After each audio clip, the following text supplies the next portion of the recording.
ये तो है रे आजादी के पहचान, एक कर ले के ते अपन दे ले रे कुर्बान। देशभक्त कर गीत चला गवारे,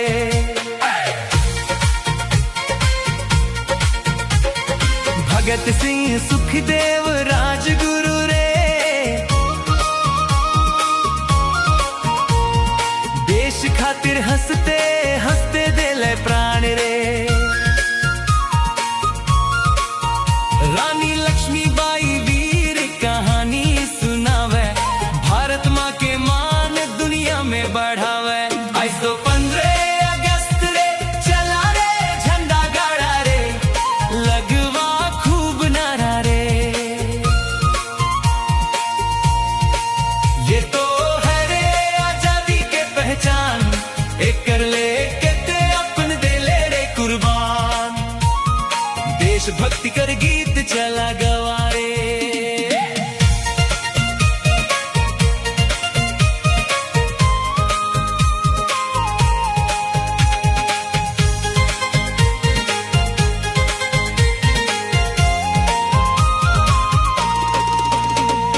तिरंगा झंडा आकाश में लहराए रे,